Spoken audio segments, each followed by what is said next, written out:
Night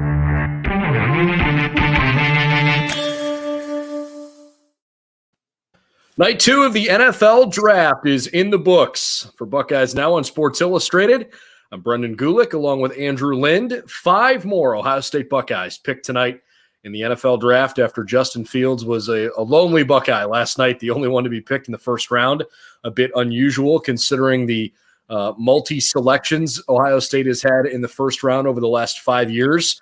But it was certainly a busy night and, frankly, a busy latter half of the night. It took a while before Pete Werner was finally picked. If you're just catching up, Pete Werner, Wyatt Davis, Josh Myers, Trey Sermon, Baron Browning, all selected tonight in rounds 2 and 3 of the NFL Draft. Andrew, why don't we start with Pete Werner down in New Orleans? He joins a place that has been awfully kind to Buckeyes down in the Big Easy, and I think that's probably a pretty good spot for Pete Werner to start his career. I'd say, it's interesting for him to go to a place that has had Buckeyes over the years and actually has already 4 Buckeyes on the roster. So, he's going to be welcomed with open arms there, and, just find a place where he can potentially play a very long time. Pete Werner drafted 60th overall fairly late in the second round. Didn't take too much longer for another Ohio State guy to come off the board just 2 picks later. Josh Myers up to Green Bay. I think this is an awesome fit for Josh Myers. He's going to, I would imagine, probably be their starting center right away. Replaces Corey Linsley. To me, Josh Myers is just made for playing football in Green Bay. I think it's an awesome fit. Yeah, and it's funny because we didn't really have very much time to digest the Werner news because it was 2 picks later that Myers came off the board. And really, it's like you said, he's going to come into a situation where they've had a Buckeye at center for the past 6-7 seasons. And then now he's going to replace Lindsey, who is now with the Chargers. And it's just kind of his style of play really fits into with what, the smash mouth football you expect in the NFC North. We'll have to see what happens. Obviously, there's an awful lot of turmoil right now in Green Bay because of the whole Aaron Rodgers situation.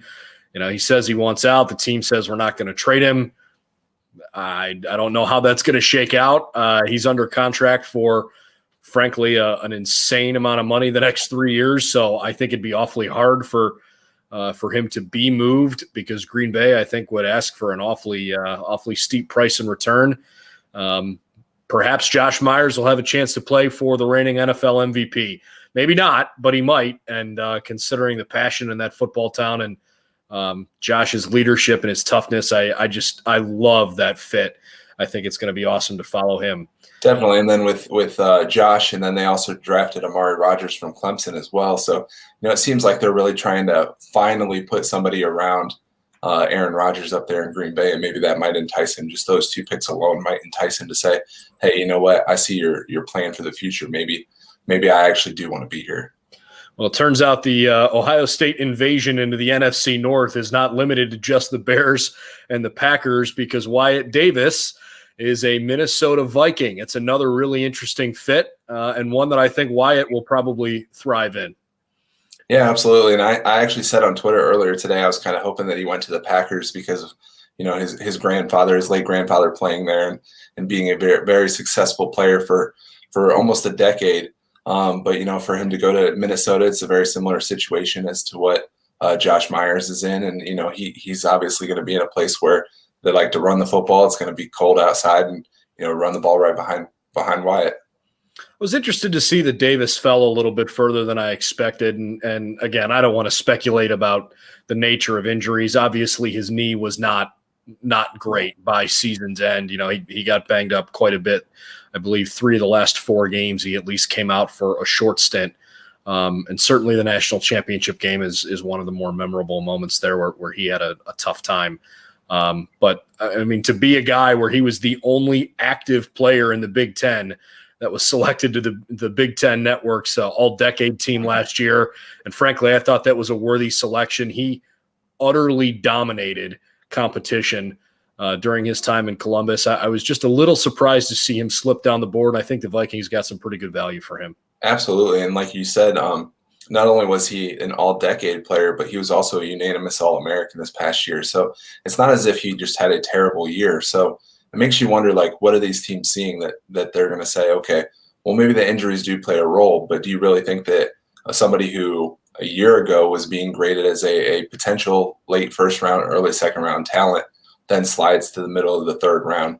You wonder what the thinking is there. But, ultimately for Wyatt, he comes into a situation where he's going to join an offensive line that is probably the strength of that Minnesota team, with him and Ezra Cleveland going to be there as well. So, it might be one of those things where it worked out for him in the long run. Well, similar to the previous conversation where we didn't have a lot of time to digest Pete Werner when all of a sudden Josh Myers was taken. Similar situation here, because just a couple picks after Wyatt Davis went to Minnesota, Trey Sermon becomes a San Francisco 49er. There is something to me about Trey Sermon's game that I think could fit really well in San Francisco. Obviously they need to figure out who they are, who their leader is offensively. Is it really truly Jimmy Garoppolo this year? They really didn't have a great rushing attack last year. Could Trey Sermon step in right away and become the feature back? Or does he work in and, maybe share some time and get involved in some screen passes and things? Look, obviously Trey Sermon got off to a somewhat slow start in his 1 year in Columbus because of all the chaos and craziness associated with this season. Took him a little while to finally hit his groove, but my goodness, once he did, historic all-time record-setting performances for Buckeye football, and I think Trey's got a pretty good opportunity out in San Francisco. Yeah, absolutely. And he was coming off an ACL injury last year as well. You have the offseason where you're starting, you're going, you're transferring. He transferred to Ohio State, and then 10 days later, the season they postpone spring sports. They cancel spring sports. You don't have anything until the summer. They finally come back. Then the season's postponed, and then the season's reinstated. So, it's not a wonder that it took him a while to actually get used to things. But then once he did, like you said, he had 500 and some odd yards in a 2-game span, which is the most of any Ohio State running back ever. So you can obviously see the potential there. It's just a matter of getting comfortable. And, you really see like he does have a very high NFL ceiling. Yeah. And, the all-time single game rushing record in that Northwestern game in the Big Ten championship, you could make a pretty significant argument that Trey Sermon's the reason why the Buckeyes won a 4th consecutive Big Ten title. Not to mention he was splitting time with Master Teague, who was the incumbent, right? So it just took him a little while, but I do think Trey Sermon made a lasting impact in his 1 year in Columbus. He's a really mature guy. I don't think they're going to have any off-the-field issues with him. And when you're trying to build a really good offense, when you're coming off a tough year, I realize San Francisco was just in the Super Bowl not all that long ago, and frankly, they dealt with a heck of a lot of injuries last year. Maybe they're not that far away from being a really good team again. Yeah. And perhaps Sermon can find himself on a winning football team. It'll be really interesting to see, especially because they drafted Trey Lance at number 3 overall too. Right. Are they just going to go full in on the rookies as, on offense? And if you can get something dynamic and new out of Trey Lance and Trey Sermon, you're gonna have something special. I'm super interested to see that too, and whether or not Lance is going to be their guy this year right away, or if they, try to groom him a little bit along. But that's a conversation for another time. But you're right; it does at least appear as of right now that Trey Lance and Trey Sermon are the future of the backfield for the San Francisco 49ers. So we thought we were all done for the night, and thought, okay, well, what might day 4 look like? And then bang, with the very last pick in the compensation round. At the end of the 3rd round, the last pick of the night, 105 overall, Baron Browning gets picked by the Denver Broncos. I am a huge fan of this move. What do you think? Yeah, I think from just a positional standpoint, and then the defensive coordinator in Denver, I believe it's Vic Fangio, he's going to be able to get the best out of Baron. And we haven't really seen that in his 4 years in Columbus. He was splitting time with Tuff Borland and middle linebacker. And then when he was finally moved to the outside, dipped down to defensive end a little bit, and you kind of saw the special, attributes come out of him. And I really think that the Broncos are going to be able to pull that out of him. I think Vic Fangio is a perfect mentor for Baron Browning to get into the NFL, because I'm just not sure that we saw the best of what Baron Browning has to offer in Columbus. His skill set was unbelievable. And don't get me wrong, he had some great flashy plays where you could see it. But, I mean, look, there's a reason why there's 4 Ohio State linebackers that are not only draft eligible, but realistically could be drafted, with Tuff Borland and Justin Hilliard hoping to hear their names called tomorrow.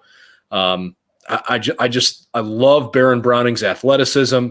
I love his work ethic. And I think Vic Fangio is the perfect guy defensively for him to get his NFL career started with. I hope that Denver is a really good fit for him. Absolutely. And I think, like I said, he kind of been playing with his hands tied behind his back a little bit when he first got to Columbus. They didn't know whether they wanted to have him as a middle linebacker, outside linebacker. He's under Billy Davis. There's a reason Billy Davis isn't there anymore, and just kind of one of those things that once you finally get him in a position where you can just let him go, you're going to see the best out of Baron. So day 2 complete, and there are several other guys that I would expect we'll hear their names called tomorrow from Ohio State. I would think perhaps the first 2 in that group would probably be Shaun Wade and Tommy Togiai. I don't know if it'll go in that order, but I think you could make an argument that those 2 are among probably the next 20 best available players as round 4 gets started tomorrow. We'll find out how many players are left for the Buckeyes here in the 2021 draft, but to have 6 players drafted through the first 2 days is obviously a great testament to what Ohio State's put together. It's been another successful graduating class, if you will, and moving on to play professional football. I'm not sure anybody was really going to match the 8 guys selected in the top 38 picks that Alabama put out this year, but I think the Buckeyes should be awfully proud of the fact that they've got 6 really good quality players that have chances, and I really do think all 6 of them have great NFL situations to kind of start their careers, and we'll see how it goes for them. Yeah, absolutely. And you sit there and you say Alabama had 6 players drafted in the first round. Ohio State had 6 in the first 3 rounds. So it really isn't that big of a surprise then to look back on that game and see how it went and why it went the way it did. Without question, and I think we read about it at one of our colleagues covering the Buckeyes, Bill Rabinowitz from the Columbus Dispatch, actually put out a story earlier today saying that Ohio State was even more banged up than was led on to believe. Ryan Day was on the Chicago Bears introductory press conference with the media after Justin Fields had spoken, just as the college coach of their new quarterback, to try and talk to the media and get to know the player. And it sounds like Coach Day told the media that Justin was having a hard time even getting out of bed that week and having a hard time even being able to practice after that hit he took in the semifinal game. So considering that, he was playing as shorthanded as he was, and obviously with the COVID-related issues and some of the injuries, Ohio State was not at full strength, but that was still an awfully, awfully good Alabama team. And unfortunately, that was a tough one the Buckeyes took on the chin in the national championship game. But certainly having 6 players drafted is a promising sign for Ohio State. Definitely. All right, well, that concludes our coverage here on day 2. We'll be back tomorrow to recap day 3 whenever it wraps up. There are still lots of Ohio State Buckeyes in the NFL draft pool, but again, I would expect that at some point you'll probably hear Shaun Wade and Tommy Togiai's names tomorrow, and fingers crossed, more than that. We'll continue to cover it along the way. BuckeyesNow.com. For Andrew Lind, I'm Brendan Gulick. Thanks for tuning in. We'll see you real soon here on Buckeyes Now on SI.